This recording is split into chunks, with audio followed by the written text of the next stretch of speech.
जय श्री कृष्ण। माघ मास महात्म्य अध्याय 5। महात्मा पुष्कर के द्वारा नरक में पड़े हुए जीवों का उद्धार। वशिष्ठ जी कहते हैं, राजन, माघ स्नान और उपवास आदि महान पुण्य करने वाले मनुष्य इसी प्रकार दिव्य लोक में जाते आते रहते हैं। पुण्य ही सर्वत्र आने जाने में कारण है। पूर्व काल में विप्रवर पुष्कर भी यमलोक में गए थे और वहां बहुत से नारकीय जीवों को नरक से निकालकर फिर यहीं आ पूर्ववत अपने घर में रहने लगे। त्रेता युग में जब भगवान श्री रामचंद्र जी राज्य करते थे, तभी एक समय किसी ब्राह्मण का पुत्र मरकर यमलोक में गया और पुनः वह जी उठा। क्या यह बात तुमने नहीं सुनी है?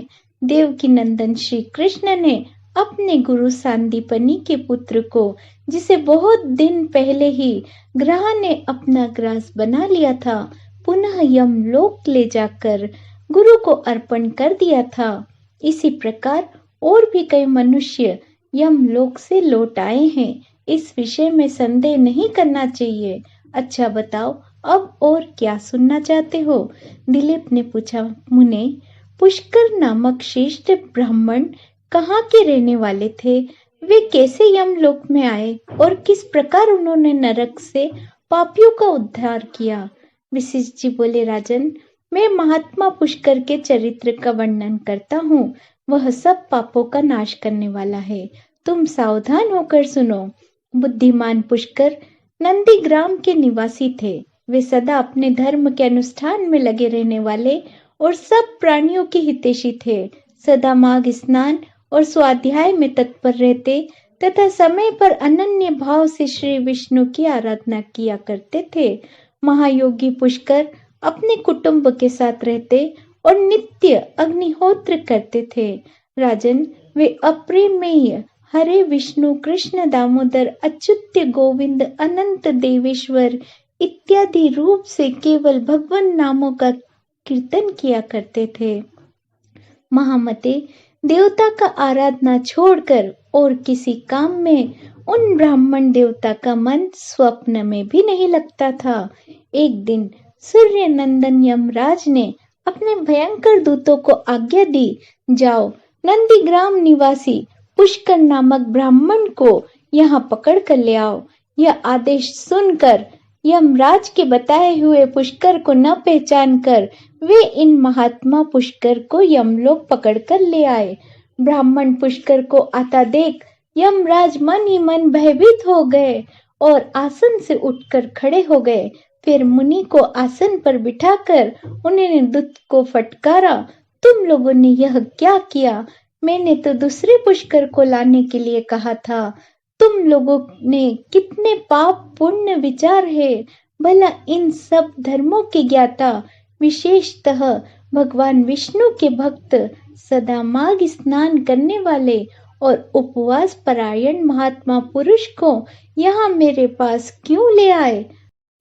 दूतों को इस प्रकार डांट बताकर प्रेतराज यम ने पुष्कर से कहा, ब्राह्मण, तुम्हारे पुत्र और स्त्री आदि सब बांधव बहुत व्याकुल होकर रो रहे होंगे, अतः तुम भी अभी जाओ। तब पुष्कर ने यम से कहा, भगवान, जहाँ पापी पुरुष यातनामय शरीर धारण करके कष्ट भोगते हैं, उन सब नरक को मैं देखना चाहता हूँ। यह सुनकर सूर्य कुमार यम ने पुष्कर को सैकड़ों और हजारों नरक दिखलाए। पुष्कर ने देखा, पापी जीव नरकों में पड़कर बड़ा कष्ट भोगते हैं। कोई शूली पर चढ़े हैं, किन्हीं को व्याघ्र खा रहे हैं, जिससे वे अत्यंत दुखित हैं। कोई तपी हुई बालू पर जल रहे हैं, किन्हीं को कीड़े खा रहे हैं। कोई जलते हुए घड़े में डाल दिए गए हैं, कोई कीड़ों से पीड़ित है।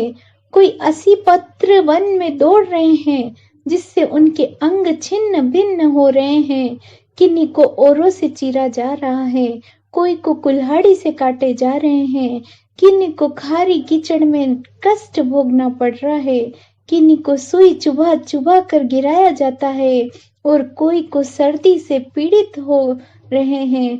उनको तथा अन्य जीवों को नरक में पड़कर यातना भोगता देखकर पुष्कर को बड़ा दुख हुआ। वे उनसे बोले, क्या आप लोगों ने पूर्व जन्म में कोई पुण्य नहीं किया था जिससे यहाँ यातनाओं में पड़कर आप सदा दुख भोगते हैं। नरक के जीवों ने कहा, विप्रवर, हमने पृथ्वी पर कोई पुण्य नहीं किया था, इससे इस यातना में पड़कर जलते और बहुत कष्ट उठाते हैं। हमने पराई स्त्रियों से अनुराग किया, दूसरों का धन चुराया, अन्य जीवों की हिंसा की, बिना अपराध ही दूसरों पर लांछन लगाए, ब्राह्मणों की निंदा की और जिनके भरण पोषण का भार अपने ऊपर था, उनके भोजन किए बिना ही हम सब ने पहले भोजन कर लेते थे। उन्हीं सब पापों के कारण हम लोग इस नरक अग्नि में पड़े हुए हैं। प्यासी गौएं जब जल की ओर दौड़ती हुई जाती तो हम सदा उनके पानी पीने में विघ्न डाल दिया करते थे। गाय को कभी खिलाते पिलाते नहीं थे तो भी उनका दूध दूह कर पेट पालने में लगे रहते थे। याचकों को दान देने में लगे हुए धार्मिक पुरुषों के कार्य में रोड़े अटकाया करते थे। अपनी स्त्रियों का त्याग कर दिया था, व्रत से भ्रष्ट हो गए थे, दूसरों के अन्न में ही सदा रुचि रखा करते थे, उसके ऊपर भी स्त्रियों के साथ रमण करते थे और ब्राह्मणों को देने की प्रतिज्ञा करके भी लोभवश उन्हें दान नहीं दिया करते थे। हम धरोहर पर हड़प लेते थे, मित्रों से द्रोह करते, झूठी गवाही देते रहते थे। इन्हीं सब पापों के कारण आज हम दग्ध हो रहे हैं। पुष्कर ने कहा, आप लोगों ने भगवान जनार्दन का एक बार भी पूजन नहीं किया, इससे आप ऐसी भयानक दशाओं में पहुंचे हैं। जिन्होंने समस्त लोगों के स्वामी भगवान पुरुषोत्तम का पूजन किया हो, उन मनुष्यों को मोक्ष तक हो सकता है, फिर पाप श्रेय की तो बात ही क्या।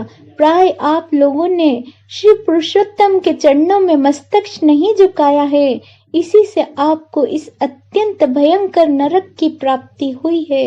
अब यहाँ हाहाकार करने से क्या लाभ। निरंतर भगवान श्री हरि का स्मरण कीजिए। वे श्री विष्णु समस्त पापों को नाश करने वाले हैं।